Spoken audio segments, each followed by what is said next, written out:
sida uu wasiirku inoo sheegay madax kala duwan ayaa la sugayaa oo uu ka mid yahay madaxweynaha waddanka Djibouti madaxweynaha waddanka Kenya Uhuru Kenyatta iyo sidoo kale ra'iisul wasaaraha dalka Ethiopia Haile Mariam Desalegn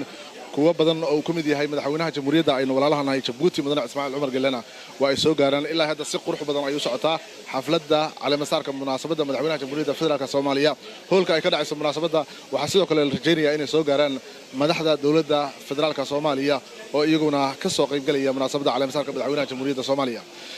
telefishinka qaranka Soomaaliya iyo radio Muqdisho codka jamhuuriyadda Soomaaliya ayaa si toos ah inagala socotaan daawadayaal meel kasta oo joogtaan waxaanu idin leenahay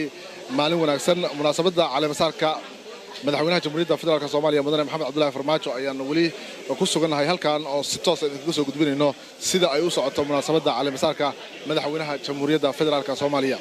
halkaan waxaan ku sugan tiim ka tirsan warbaahinta dawladda Soomaaliya oo diyaar u ah inay si weyn kaga soo qabtiraan munaasabadu sida ay u socoto sida quruxda badan ay u socoto mas'uuliyiin kala duwan ayaa hadda soo gaaray garoonka diyaaradaha ee magaalada Muqdisho waxaana goor dhow la sugayaa in ay soo gaaraan garoonka diyaaradaha ee magaalada Muqdisho oo haddaba soo gaaray ra'iisul wasaaraha dalka Ethiopia Haile Mariam Desalegn iyo wafdi ballaaran oo uu hogaaminayo si aad u qurux badan ayaa loo soo dhaweeyay markaan waxaan idin dhiibayaa Liibaan Cabdi Cali oo inoo soo dhameystiraya qaybaha inooga haray barnaamijka aanu ku soo tabinayno madaxda dawladda federaalka Soomaaliya iyo mas'uuliyiinta kale ee ku sugan xaruntan ay ka dhacayso munaasabadda caleemasaarka madaxweynaha jamhuuriyadda federaalka Soomaaliya mudane Maxamed Cabdullaahi Farmaajo Liibaan ku soo dhawow waa mahadsan tahay hadda waxaa soo gaaray daawadayaal